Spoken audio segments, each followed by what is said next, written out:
श्री शिवाय नमस्तुभ्यम। हर हर महादेव। दोस्तों, आप सभी लोग जानते हैं कि 4 फरवरी 2025 यानी मंगलवार को पड़ रही है माघ महीने की सप्तमी तिथि। और दोस्तों, ये वो तिथि है जो माघ महीने में पड़ने वाली सबसे बड़ी तिथि है, क्योंकि यह मंगलवार के दिन पड़ रही है और इसका बहुत ही बड़ा और विशेष महत्व होता है। पूज्य गुरुजी ने कहा है कि अगर कभी भी मौका लग जाए और माघ महीने की सप्तमी तिथि मंगलवार को पड़ जाए तो आप लोगों को 31 चावल के दाने का उपाय तो अवश्य ही करना चाहिए। इन दोनों का संयोग बहुत ही कम आता है। इसी के साथ में गुरुजी ने अपनी शिव पुराण कथा में बताया है कि इस दिन आपको 31 चावल दाने का उपाय तो आपको अवश्य ही करना चाहिए, क्योंकि ऐसा दिन पूरे साल में सिर्फ एक ही बार आता है। और दोस्तों, आप सभी लोग जानते हो कि मंगलवार का अगर सबसे बड़ा कोई उपाय है तो वो 31 चावल के दाने वाला उपाय है। तो दोस्तों, इस मंगलवार के दिन आप लोगों को इस 31 चावल दाने वाले उपाय को जरूर करना है। बहुत सारे लोग होंगे जिन लोगों ने इस उपाय को ना किया हो, मतलब पूरा साल निकल गया, उन्होंने किसी भी दिन इस 31 चावल के दाने वाले उपाय को ना किया हो। पर दोस्तों, आपके पास एक आखिरी मौका बचा हुआ है जो कि 4 फरवरी के दिन है। तो इस दिन आप लोगों को इस वाले उपाय को जरूर कर लेना है, भले ही आपने पूरे महीने भर इस उपाय को ना किया हो। पर अगर आपने इस माघ महीने के मंगलवार के दिन अगर इस वाले उपाय को कर लिया तो आपको इस उपाय को करने का वो फल मिलेगा जिसकी आपने कभी कल्पना भी नहीं करी होगी। इसीलिए आप लोग इस वाले उपाय को एक बार जरूर कर लेना है, ताकि आप लोगों के हाथ से यह मौका ना जा सके और आपको इस उपाय को करने का फल मिल सके। दोस्तों, यह उपाय पंडित जी ने अपनी अभी की ही श्री शिव महापुराण की कथा में बताया है, जिस उपाय को आज हम आपको बहुत अच्छे से समझाने वाले हैं। इस वीडियो को देखने के बाद इस उपाय को समझने के लिए आपको कोई और वीडियो को देखने की जरूरत नहीं पड़ेगी। तो चलिए दोस्तों, उपाय को शुरू करते हैं। देखिए, ये इस माघ महीने के मंगलवार के दिन यह इतना खास होता है, इतना महत्वपूर्ण होता है। देखा गया है कभी कभी बड़े बड़े पूजा पाठ अनुष्ठान से जो मनोकामना पूर्ण नहीं होते, वो माघ महीने के मंगलवार के दिन एक छोटे से उपाय करने से ही आपकी मनोकामना पूर्ण हो जाती है। और बहुत सारे लोगों ने इस उपाय को किया भी है और उनको इस उपाय को करने का फल भी जरूर मिला है। अगर आप लोग भी इस उपाय को करना चाहते हैं तो आप इस उपाय को पहले अच्छे से समझ लेना, सुन लेना, उसके बाद करना। आपको इस उपाय का फल जरूर मिलेगा। और इस उपाय को कर लेने से आपके घर में चाहे किसी भी प्रकार की दुख और समस्या क्यों ना चल रही हो, आपको उसका कारण भी नहीं पता है कि भाई यह समस्या किस कारण से चल रही है, उसका कुछ भी कारण हो सकता है। जैसे पितृदोष हो सकता है या किसी भी तरह का मंगल दोष भी हो सकता है। तो इस दिन आप लोगों को यह वाला उपाय कर लेना है।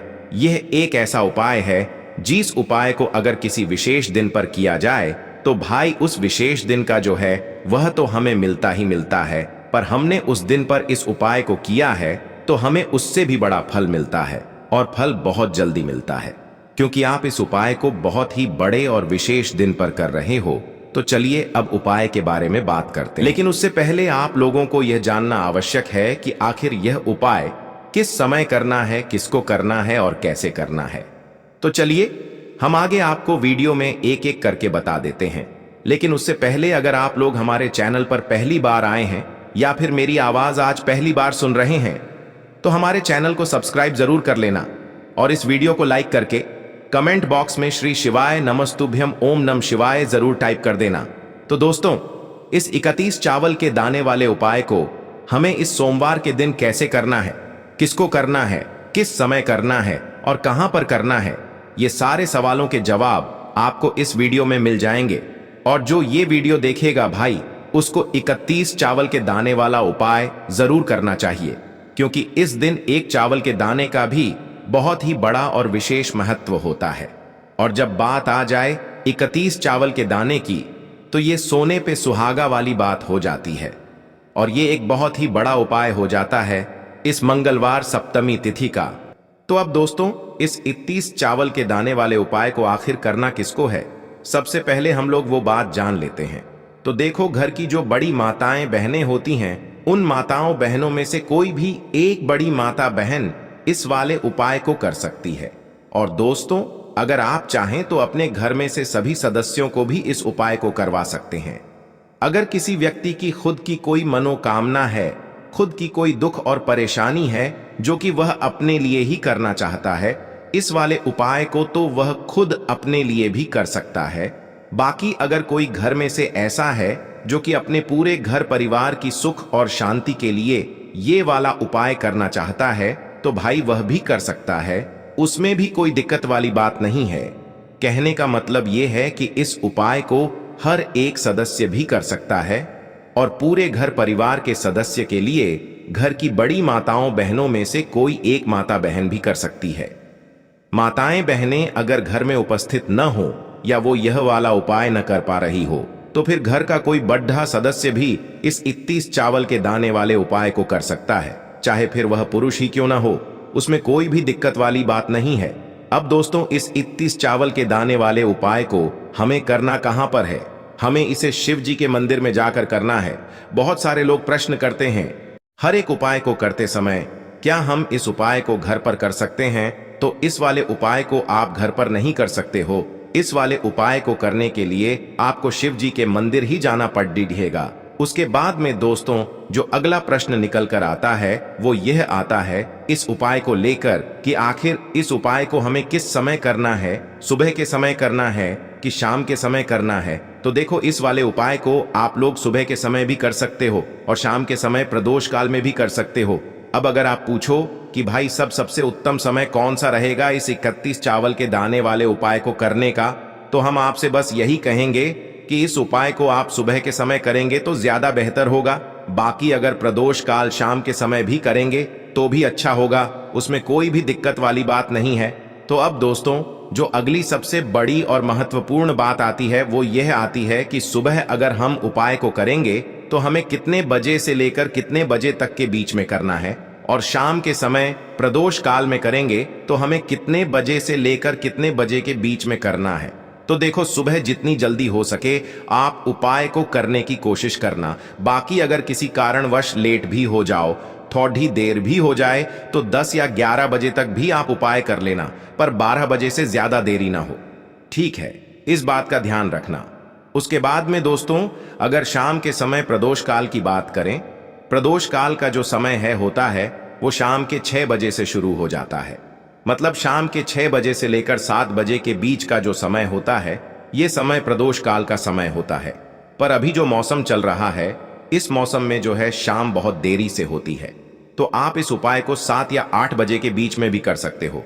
मतलब शाम के 6 बजे से रात 8 बजे के बीच में आप कभी भी इस वाले उपाय को कर सकते हो, उसमें कोई भी दिक्कत वाली बात नहीं है। अब दोस्तों, यहाँ पर इस उपाय को लेकर एक और सबसे बड़ी बात ये निकल कर आती है कि इस 31 चावल के दानों को हमें लेना कहाँ से होता है, और हमें इस उपाय को करने के साथ में क्या और कुछ भी सामग्री ऐसी होती है जो शिव जी के मंदिर लेकर जानी पड़ती है।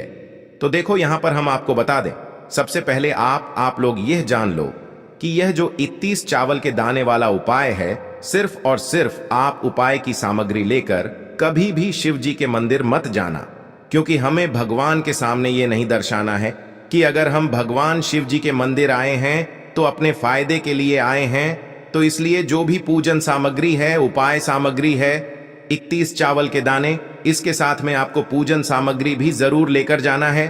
देखो, अगर सुबह के समय उपाय कर रहे हो तो सीधी सी बात है, 1 लोटा जल तो आप लेकर जाओगे ही जाओगे। वही 1 लोटा जल अगर मिट्टी का जल हो तो बहुत अच्छा रहेगा।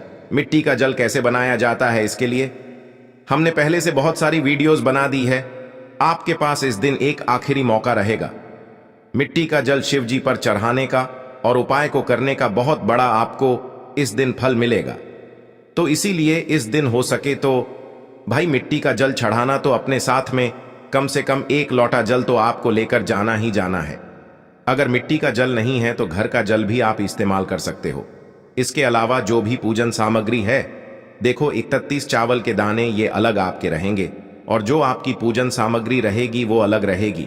पूजन सामग्री में आप जो भी चीज लेकर जाना चाहे वो लेकर जा सकते हैं। एक बेलपत्र भी लेकर जा सकते हैं, उसमें कोई भी दिक्कत वाली बात नहीं है। वहीं अगर हम बात करें शाम के समय की, तो शाम के समय शिव जी पर जल नहीं चढ़ता है, इसीलिए शाम के समय आप लोग एक दीपक तैयार कर लें, जो कि गोलबत्ती का, आटे का, शुद्ध देसी गाय का घी का होगा, है ना। इस बात का आप लोगों को ध्यान रखना है और इस दीपक को आपको घर से जलाकर नहीं लेकर जाना है, भगवान शिव जी के मंदिर में जाकर ही जलाना है। इस बात का भी आप लोगों को ध्यान रखना है। अब दोस्तों, यहां पर हमें इस बात को समझना है कि यह 31 चावल के दाने हमें लेना कहां से है।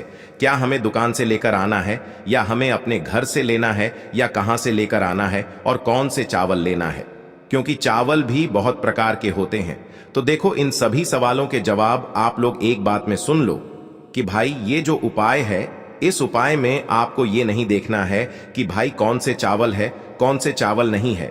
बस जो भी चावल ले रहे हो वो चावल का दाना सबूत होना चाहिए, मतलब साबुत होना चाहिए, टूटा हुआ नहीं होना चाहिए, कटा पिटा नहीं होना चाहिए। ये बात आपको ध्यान रखना है। बाकी आपका चावल बासमती हो या सादा चावल हो या कोई सा भी चावल हो, उसमें कोई भी दिक्कत वाली बात नहीं है। तो सीधी सी बात है कि आपके घर के रसोई घर में जहां पर आप भोजन बनाते हो, वहां पर जो भी चावल आपके उपस्थित हो, उन चावलों में से अपनी एक कटोरी भर लेना या एक मुट्ठी चावल अलग से निकाल कर रख लेना, क्योंकि हम 31 चावल ही यहां पर इस उपाय में लेने वाले हैं।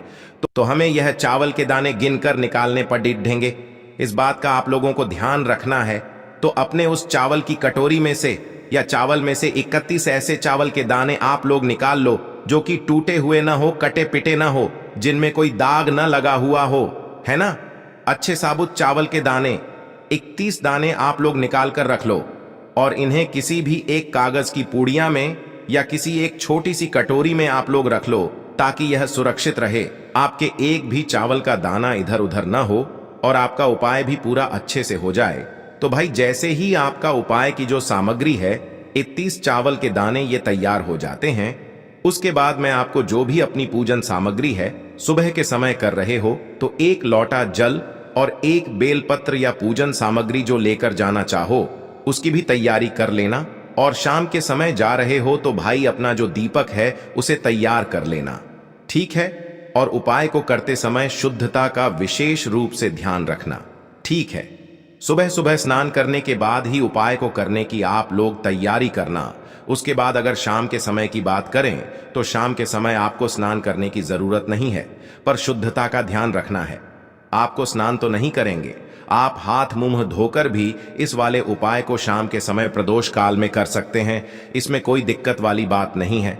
तो आप अपने उपाय की पूरी सामग्री तैयार करके आपके पास ही में जो आपका शिव मंदिर हो वहां पर पहुंच जाइए। सबसे पहले शिव मंदिर में जाकर आप लोगों को उपाय नहीं करना है, पहले भगवान के दर्शन करना है, भगवान से आशीर्वाद प्राप्त करना है, फिर शिव जी की शिवलिंग के पास में आना है। शिवलिंग के पास में आने के बाद आप जो पूजन सामग्री लेकर आए हुए हैं, जैसे कि सुबह गए हुए होंगे तो एक लोटा जल और जो भी पूजन सामग्री लेकर आए हैं आप उनसे भगवान शिव जी की पूजन कीजिए। सबसे पहले तो एक लोटा जल ही चढ़ेगा, फिर आपको एक बेल पत्र श्री शिवाय नमस्तुभ्यम का जाप करते हुए शिवलिंग पर चढ़ा देना है। उसके बाद में आपकी पूजन सामग्री चढ़ेगी। उसके बाद में अगर दोस्तों शाम के समय अगर आप इस उपाय को कर रहे हो तो अपने साथ में कम से कम एक जो दीपक है गोल बाती का जो आप अपने साथ में लेकर गए हो, उस दीपक को मंदिर में जाकर अपनी माचिस से जलाना है और उस दीपक को शिवलिंग के पास में रखना है, ठीक है। इस दीपक को रखने के बाद ही आप लोगों को अपना ये वाला उपाय शुरू करना है, और दीपक को ज्यादा पास में मत रखना, वैसे भी गर्मी पड़ रही है, भगवान शिव जी को आंच नहीं लगनी चाहिए, है ना। तो भाई जैसे ही आपकी पूजा अर्चना हो जाती है, आप भगवान शिव जी को प्रसन्न कर लेते हैं, उसके बाद में शिवलिंग के पास ही में आप कहीं पर बैठ जाइए। सामने या आसपास जिस जगह पर आपको बैठना हो वहां पर बैठ जाइए और अपने वह 31 चावल के दाने अपने सामने निकाल कर रख लीजिए, क्योंकि अब यहां पर उपाय को यहां पर करने की आपको तैयारी करना है। और इस तरीके से जब आप उपाय करेंगे, पूजन सामग्री करने के बाद, पूजन अर्चना करने के बाद, तो आपको उपाय का फल बहुत जल्दी और बहुत बढ़ा होकर मिलेगा। तो अपने 31 चावल के दाने अपने सामने निकाल कर रख लेना, और यह जो उपाय है यह आपकी सीधे हाथ की हथेली से होगा, इसलिए इस बात का भी विशेष रूप से ध्यान रखना है। तो सीधे हाथ की हथेली का प्रयोग करके ही आप लोग अपना इस वाले उपाय को करना। अपने सामने जो भी आपकी कागज की पुड्डिया है उसको खोल कर रख लो, या कटोरी है तो भाई उसे अपने सामने रख लो और अपने वह 31 चावल के दाने निकाल लो, ठीक है। उसके बाद में दोस्तों अब आपको क्या करना है कि शिवलिंग आपके सामने होगी, तो आपने वह 31 चावल के दाने एक एक करके जहां पर आपने बेलपत्र चढ़ाया है, आपको शिव जी के शिवलिंग के ऊपर चढ़ाना है। कहां पर चढ़ाना है? शिवलिंग के ऊपर चढ़ाना है और कहीं पर भी नहीं चढ़ाना है। आपको अपने हथेली से तो शिवलिंग के ऊपर चढ़ाना है, भले ही फिर वो अपने आप जलाधारी पर गिर जाए या मतलब वहीं पर गिर जाए, उसमें कोई दिक्कत वाली बात नहीं है, पर आप चढ़ाओ शिवलिंग के ऊपर ही। तो आपको क्या करना है, अपना पहला चावल का दाना उठाना है, श्री शिवाय नमस्तुभ्यम बोलना है और शिवलिंग पर चढ़ा देना है। इसी तरीके से दूसरा चावल का दाना उठा है, शिवलिंग पर चढ़ाना है और मंत्र बोल देना है। और फिर तीसरा चावल का दाना उठाना है, श्री शिवाय नमस्तुभ्यम बोलना है और चढ़ा देना है। इसी प्रकार से आपको पूरे 31 चावल के दाने एक एक करके शिव जी के शिवलिंग के ऊपर चढ़ाना है और भगवान से प्रार्थना करते जाना है। मतलब प्रार्थना तो आपको आखिरी में करना है, पर हर एक चावल के दाने को चढ़ाते समय श्री शिवाय नमस्तुभ्यम जरूर बोलना है। उसके बाद ही में यह चावल का दाना शिवलिंग के ऊपर आपको चढ़ाना है। जैसे ही आपके 31 चावल के दाने शिवलिंग के ऊपर चारच जाते हैं, तो भाई उसके बाद में आपको क्या करना है, भगवान से अपनी मनोकामना बोलना है। मनोकामना भी कब बोलना है? जब आपका 31 चावल का दाना आपके सीधे हाथ की हथेली में हो और आप उसे चढ़ाने के लिए जा रहे हो। श्री शिवाय नमस्तुभ्यम बोलकर उस आखिरी चावल के दाने को शिवलिंग के ऊपर चढ़ा देना और भगवान से फिर अपनी वह मनोकामना बोल देना, जिस मनोकामना के लिए आप लोग अपना यह वाला उपाय कर रहे हो। जिस भी दुख और परेशानी के लिए आप लोग अपना यह वाला उपाय कर रहे हो, उसके बाद में जैसे ही आप अपनी मनोकामना बोल देते हो, आपका यह वाला उपाय पूरा हो जाता है। पर दोस्तों, उपाय को करने के बाद आप लोगों को 2 मिनट भगवान शिव जी के मंत्र का जाप जरूर करना है और मंत्र का जाप करने के बाद भगवान से एक और बार प्रार्थना करना है अपनी मनोकामना के लिए या अपनी जो भी दुख और परेशानी है उसके लिए। इसके बाद में आप लोग भगवान को देखकर भगवान से प्रार्थना करके उनसे आशीर्वाद लेकर वहां से उठ सकते हैं और अपने घर पर जा सकते हैं। बस दोस्तों, यहां पर यह वाला उपाय पूरा हो जाता है। इस तरीके से जो भी व्यक्ति छोटी छोटी चीजों का ध्यान रखते हुए इस 31 चावल के दाने वाले उपाय को करेगा, निश्चित सी बात है उसे उसकी मनोकामना जल्द ही पूर्ण होगी और जो भी दुख और परेशानी है वो भी बहुत ही जल्दी दूर होंगे। और दोस्तों, अगर आपको हमारी ये वीडियो पसंद आई हो तो हमारे इस वीडियो को लाइक और चैनल को सब्सक्राइब जरूर करें। हर हर महादेव, ओम नमः शिवाय।